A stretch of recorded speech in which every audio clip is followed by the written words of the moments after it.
Parashat Yitro is known primarily for the appearance of the Aseret HaDibirot, the Ten Commandments, which God communicated directly to Am Yisrael. Parashat Yitro and Parashat Vayetchanan both tell us about the Aseret HaDibirot.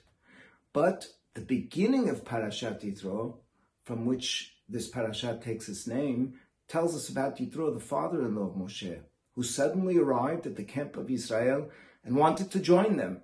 And the Torah tells us why. Vayishma Yitro.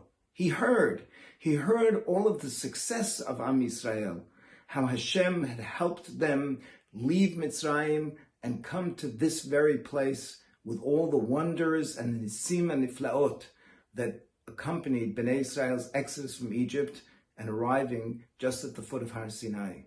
That's why Yitro came to Bnei Israel at this point. Interestingly, this parasha follows directly the end of Parashat Beshalach, where a very different story is told.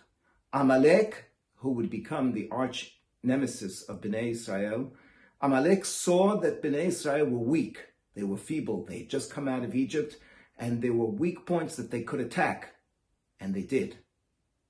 They saw that Bnei Israel were successful. They saw that they were able to defeat the Egyptians. They couldn't stand that. They decided that what they had to do was to expose their weakness.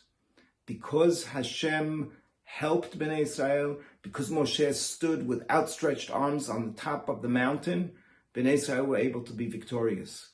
But Amalek wanted to defeat Am Yisrael precisely because they were successful. Two very different attitudes towards seeing people's success. Amalek decides that the success of others is intolerable, have to fight them. Yitro sees the success of others and decides that he has to join them. Isn't that a lesson for us? Not only for the peoples of the world, but for the ways that we relate to others. How do we relate to others' people's success? Do we feel that we want them to succeed and we want to join them? Or do we think that somehow we have to reduce them, verbally or even physically? That's the challenge that the juxtaposition of Parashat Yitro to Parashat Beshalach presents us with.